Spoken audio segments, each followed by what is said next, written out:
is up, guys? My name is Harry Rice. Welcome back to the channel. And today is another video in 25 Days of Harry. And as you can tell by this, I'm not taking up all of the screen today. That's right. Today is going to be the first in, I want to say it's five, excuse me. And the first of 5 music countdown lists. That's right. I'm trying something different from how I was doing it before, and I'm gonna do it like this. I'm gonna list off each song. When I talk about it, I'm gonna have them appear in the 20 to 1 slots. Though of course it might be different as the countdown goes along. So wink, wink, nudge, nudge. So yeah, today it is the pop music variety. That's right. I don't know too much about pop music. Well, I mean, I know obviously like pop music, but I don't know like what 100% qualifies as pop, which you're gonna tell by the list I have for you today. But it's the top 20 pop songs. This is the 2019 edition. Obviously, I'm gonna specify that because I'm probably gonna have future editions. So yeah, without further ado, let's get into it with number 20. And number 20 is Lana Del Rey's "Summertime Sadness." And honestly, this song is pretty depressing. And from what I've heard, Lana Del Rey, as a whole, in an artist way in music, can be pretty damn depressing. But there's something about this song, for me personally, that just really makes me like it. And I don't know if it's her vocals or the drums or something else, but I really like this song. Despite really liking it, it's only number 20 because I can't really exactly determine what it is, but if I do figure out what I like about the song, it might be higher next year's list, or who knows, maybe I'll discover more pop music and this will be out of the top 20 entirely. Who knows? We'll find out eventually. Coming in at number 19 is Virginia to Vegas with "Selfish." And I'm going to start it out by saying, I'll admit, this song really sounds like it's sung by a few fuckboys. But it actually holds a soft spot in my heart during 2017, because that was the first year I actually had a job. It didn't last long. It was a simple summer job, but on the Montreal radio station that I would be listening to, because the owner of the store was like, yeah, sure, go ahead. I didn't have to deal with customers. It was literally like woodwork and stuff like that. But on the Montreal radio station I was listening to, this would be played all the time for some reason. And I really don't know why, honestly. I don't know why this song kept getting played. From what I could tell, it didn't really chart that high on the Montreal charts. But who knows? Maybe it's like an Uncle Adams type deal where they paid the radios to play it. Who knows? You never know. Nah. And at number 18 is "Shut Up and Dance" by Walk the Moon. This is just a fun song for the most part. I mean, anytime I listen to the song, I really can't help but at least tap my foot or bob my head to it. Like even listening to it, while I was making the list, I listened to every song while I was writing the notes. While I was writing what I wanted to talk about for the song, and I was like, you know what, yeah, I really like dance to this song whenever I hear it. And I couldn't help move to it when I was writing the notes and listening to the song during the script writing. It's a really fun song, like I said, and that's really kind of what modern pop has been missing. You know, you get into artists, or at least now with like Taylor Swift and Billie Eilish and their music. People like them. At least right now, their music is, I don't want to say depressing, but it's less fun than stuff like this, stuff like "Shut Up and Dance."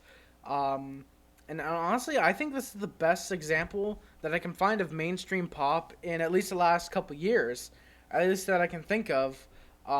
That's actually fun sounding for the most part of it, really.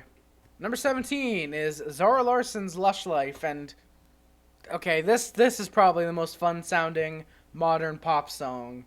I mean, despite Zara Larsson sort of sounding like Rihanna, I really can't hear how exactly she sounds like Rihanna whenever I listen to her music. And the fact she hates men, it doesn't change the fact this is a pretty damn fun song in my opinion. The beat and the rhythm really make it worth a couple listens to me.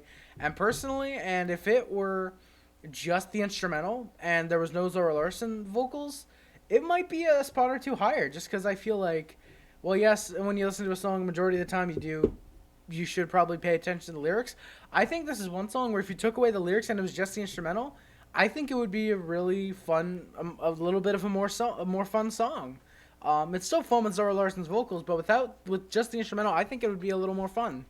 But of course, that's not a knock towards the song. I personally really like it. Yeah. All right, coming in at number 16 is That Poppy with Low Life. And I'm going to start this one off by saying it's kind of a weird song. I mean, of course, it's by Poppy, and anyone who knows her on YouTube knows it's when she releases music, it's either going to be weird, strange, unique, or any mix of those three.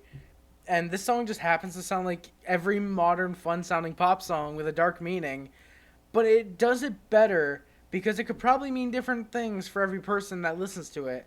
I mean, personally, you could take the lyrics literally, as in, literally, like, just, okay, surface level, this is what it's talking about. Or you can try and make different interpretations, such as my personal favorite that's kind of supported by the music video, which I think is the actual, what the meaning of the song really supposed to be, is that Poppy is singing to the devil in this song for the most part. I think that's really what this song is meant to be for the most part. And at number 15 is Tovlo with Habits Stay High. This song is really catchy. I mean, I don't know if it's... Well, actually, no. Not rather, it's the lyrics I can't relate to one bit. We can't help but hum, especially after a few listens. That really fun drum beat to play whenever you play the song on the drums, which if you do, this song is definitely worthy of a few playthroughs. This song really deserves a few listens, and of course that's what the playlist in the description is for. I didn't mention it, but I'll mention it now.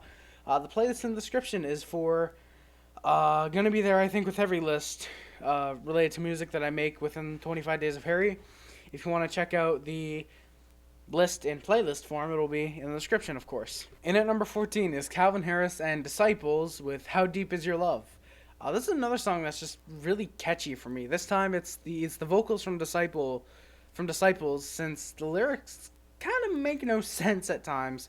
But honestly, that really doesn't matter to me with this song because the beat and production from Calvin Harris and, like I said, the vocals from Disciples work perfectly to make this song worthy of number 14 for this list. It would be higher, but I've kind of grown away from the song slightly since I've started listening to it in 2016, and I've kind of overplayed the hell out of it recently. Or not recently, but since 2016, so yeah. Do What You Want by Lady Gaga and R. Kelly coming in at number 13. This is purely a nostalgia pick for me, and I kind of hate saying nostalgia about 2013-14 since it was only a few years ago, but that's the only way I can think of to describe this song, really. I remember listening to this song quite a bit during that time.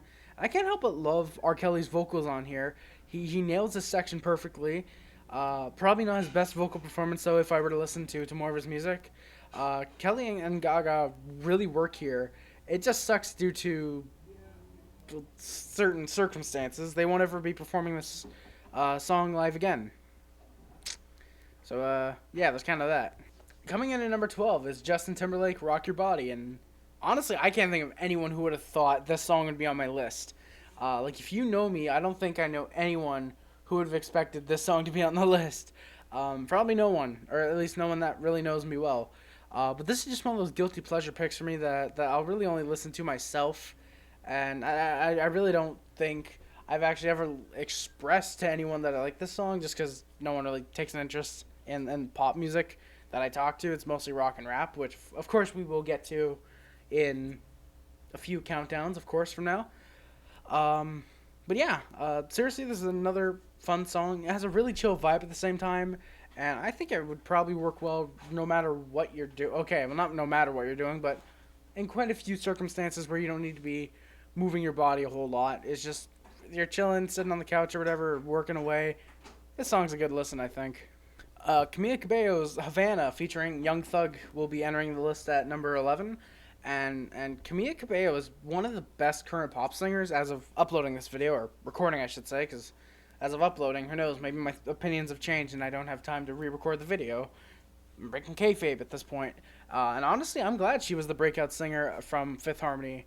I mean, she really fits the build of a good pop singer. She has a great voice.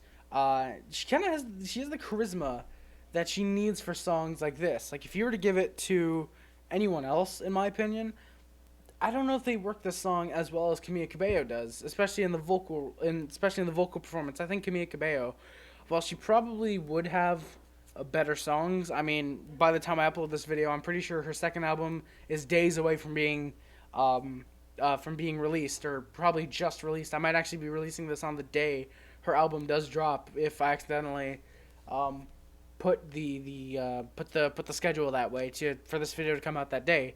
But I mean, this probably isn't her best vocal performance. Personally, for me, it would be not crying in the club. I'm trying to think of the other song that she has that wasn't a single, but I can't think of it right now. But yeah, that song.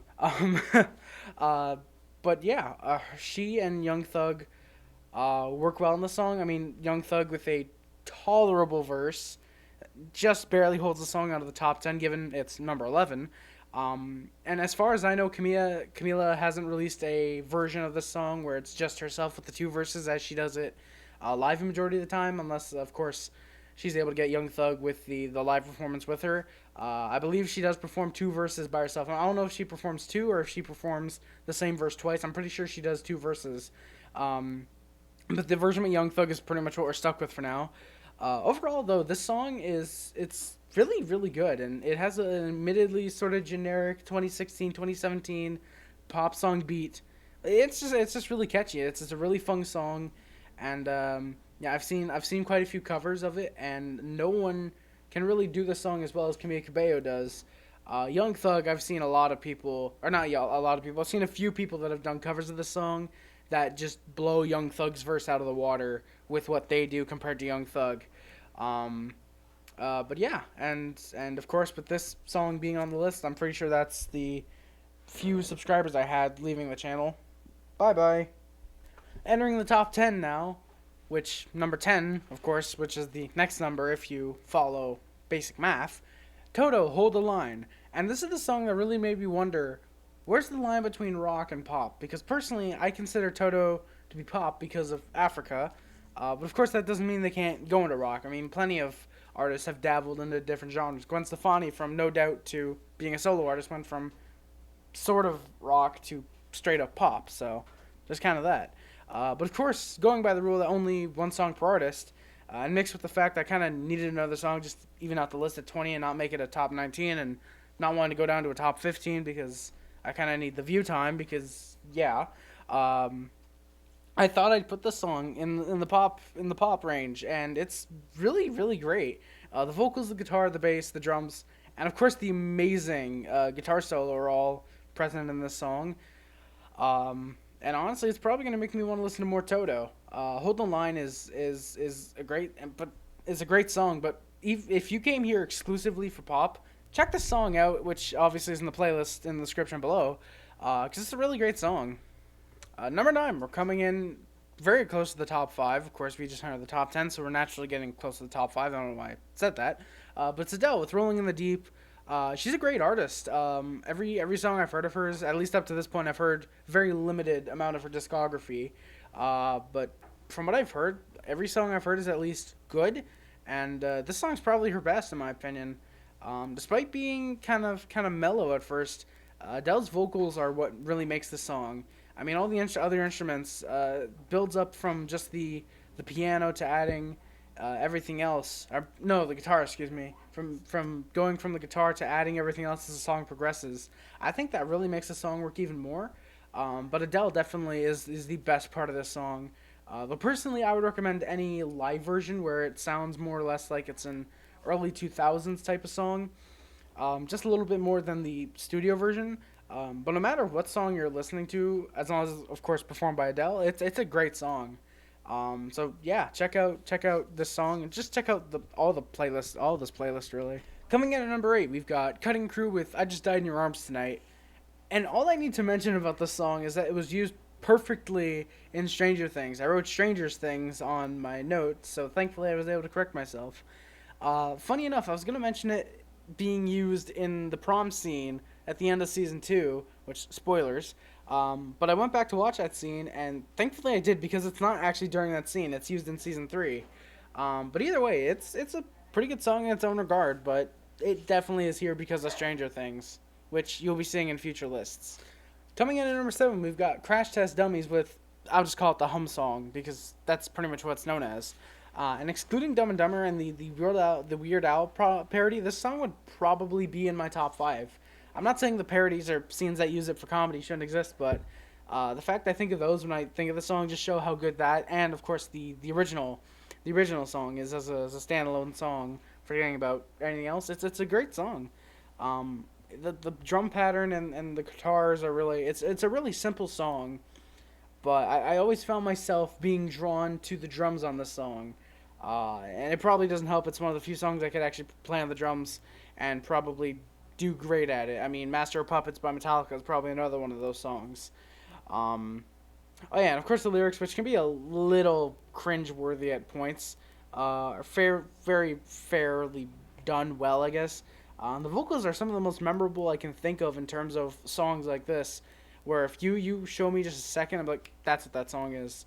So please give the song a listen, as I have said for every other song thus far, and will say for the rest of the songs. Better yet, just check out the playlist once this video is done. Yeah, I really don't want to see that viewer count going down of watching the premiere. So, yeah, please check out the playlist only after the video is done, because I'm sure you will not regret it. Coming in at number 6, just barely scraping out of the top 5. It's Ariana Grande with "Love Me Harder" with The Weeknd. And speaking of, The Weeknd literally makes this song what it is. Yeah, sure, you can say Ariana's good on this song, but the Weeknd is amazing. You might as well call him the Amazing Weeknd, because that's really what he is. Every song I've heard of his is fantastic. And spoiler, you will be seeing him pretty soon. But yeah, you might as well just call The Weeknd the Amazing Weeknd, because he pushes this song beyond good. Like, it's a good song without The Weeknd, but The Weeknd really makes the song what it is. And honestly, I find myself coming back to the song once in a while. I'm like, I'm in a weekend type of mood, and I'll put this song on sometimes. Other times I'll put better weekend songs on. So, yeah. Entering the top 5, we have April March with "Chick Habit." And I gotta be honest, I was debating putting this in the top rock songs list, because it sounds very rockabilly-ish. But I thought, no, it's good enough here. Plus, I didn't want to bring the top 15 down to top 20 and raise the rock songs any higher than it already is. But honestly, top 5 here is very deserving for this song. The vocals from April March and the entire band really mixed together very well. And, I mean, come on, this isn't a bad thing, but did anyone know of this song before Tarantino made Death Proof? Death Proof is a great movie, and this song worked perfectly in that movie. Just please check out the song as the rest of the playlist, it's in the description below. That's the one I'm going to tell you now. Number 4, look who it is again. It's The Weeknd. Despite praising him 2 songs ago, he's already back. Sadly, not at number 1, but at number 4 instead. Can anyone really blame me for putting him twice on the list? I mean, sure, you can say he's R&B if you want, but I mean, I count him as pop, at least for this song. And honestly, it's a song that, from what I can recall, didn't get too much airtime or on the radio, and didn't chart too well. It sucks to see that, because this song is very, very well done. The Weeknd gives one of his best vocal performances on the song, and the lyrics are really interesting to me, because I honestly don't want to know who or what this song is based on, because I really love coming up with my own interpretations. That, and plus, just the entire song, the way it's structured is very, very well done and perfect for what The Weeknd usually goes for, in my opinion. He usually goes for the more, not gritty, but the more dark type of songs, and this is the perfect dark Weeknd song, in my opinion. Alright, we're entering the top 3 now. We're getting closer to that number 1 spot, and at number 3 is Gnarls Barkley with "Crazy." One of the biggest songs of 2006 is here for the number 3 spot. And honestly, I really don't need to say much about the song. If you're watching this video, you've more than likely heard the song at least once before. Or at least I would think if you're older than 5 years old. I would think, personally. But CeeLo Green gives some amazing vocals. The rest of the band plays incredibly well. And especially the strings, which are almost bone-chilling to me. Please check this one out whenever you get the chance. But of course, as I've kept saying, check out the whole playlist in the description if you want to listen to a bunch of good pop music. And at number 2, as nearly close to perfect as you can get with pop music, Haley Steinfeld with "Afterlife." And I'm going to say it, Haley Steinfeld is the best current pop singer. Every song I've heard of hers is great. Her voice is just very unique and soothing, and she's just a great singer. Really, is what I can say. Afterlife is her most recent single as of recording this, and it's definitely her best song. An honorable mention would definitely be Hell Knows in Headphones for the list, or at least the acoustic version would be, because I haven't listened to the actual full on EP version that's on Highs. But of course, Afterlife is here. And honestly, I think Afterlife is as dark as a pop song can get, without turning into a meme like Pumped Up Kicks. Or at least it would be if number one weren't here, but wink wink, we'll get to that in a minute. And honestly, I feel like Haley Steinfeld is the only singer who could make this song work. If you give this song to Adele or Rihanna or one of the other pop singers that are out today, it's immediately less effective than with someone like Haley. And honestly, I really cannot wait for Haley Steinfeld's album, which I personally feel like could come out on Christmas Day as a surprise from Haley. Like, hey, Merry Christmas, here's my album, but of course, only time will tell. But in the meanwhile, please don't just check out Afterlife. Check out any of Haley Steinfeld's music if you're into pop, or even if you're not. Please check it out because you might end up liking some of it. And even check out her movies, because not only is she a great singer, she's also a great actress, in my opinion. And coming in at number one, the best pop song, in my opinion, Tear for Fears, It's Not Everybody Wants to Rule the World, it's Mad World. The better version of Mad World. I would argue the only good version that I've heard of Mad World right now. And honestly, this is just pure pop perfection. I can't say enough good things about this song. Just please ignore the Donnie Darko version of the song done by Gary Jules, despite Jake Gyllenhaal being in Donnie Darko. I hate the Gary Jules version. Listen to this infinitely better version by Tears for Fears. Everything about the song just screams pop perfection to me. It's a little weird. The beat for the drums is a little weird. I'm able to nail it down when I play it most of the time, though. But yeah, that just everything about this song, even the synths, which I usually are like, oh, okay, the synths are there. This song, I'm like, oh yeah, wow, they're the synths. But yeah, and please, after this video, check out the whole playlist. But if you only have to listen to one song, make it Mad World by Tears for Fears. It's such a fantastic song. It's absolutely amazing. Please listen to it as soon as you're able to. So that's going to do it, guys. Thank you for watching. Don't forget to like, comment, subscribe, favorite channels, which include but is not limited to YouTube, Facebook, Twitter, Instagram, Tumblr, and everything else. My name is Harry Rice. Subscribe to my Puff Club. Subscribe to the HD Club. Shout out to my moderator, Jesse, in the chat. I don't even know if he's in the chat. I just usually say he's in the chat because I'm hoping he is in the chat. Hoping if I say in the chat enough times, Jesse will suddenly appear in the chat. But yeah, links in the description are my Twitter, my Twitch. My Twitter I don't use well, I've been using it a lot more recently.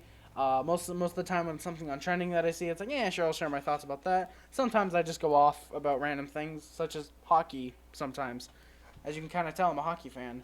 My Twitch, I don't use it all right now until I figure out how to use OBS and make it not lag on Twitch like crazy. But yeah, my Amazon list is also in the description. My Amazon wish list is what I mean in the description. That's for if you want to support me in that type of way. If you want to do that, that'd be great. You don't have to. It's not required to enjoy my content. If you want to, that's great. Any packages I receive in the month of December will be opened on Christmas Day during a special Christmas Day live stream. Yeah, if there are no packages received in the month of December, it'll just be a fun little Christmas live stream. If I do receive any packages, they will be opened, like I said, and I think it'll be a fun stream either way, regardless if there's any packages on the table in front of me or there isn't. So yeah, either way. And of course, my letterbox is also in the description. My letterbox, of course, which I use to rate and review movies. Most of the time, I just rate them. Sometimes, though, I do review them. For example, I think the most recent, as of recording this, is Joker. Of course, I rate movies pretty much after every time I see them. So, like for example, I'm pretty sure I've seen Blade Runner and Blade Runner 2049 by the time I'm recording. By the time I'm uploading this video. My ratings are up there. I'm pretty sure I gave them at least a 4-star rating because I'm recording this before I've seen them. But yeah, hopefully it's more than a 4-star rating. I'm rambling at this point, so I'm just going to end the video. Thank you guys for watching very, very much. My name is Harry Rice, and I am out. Peace.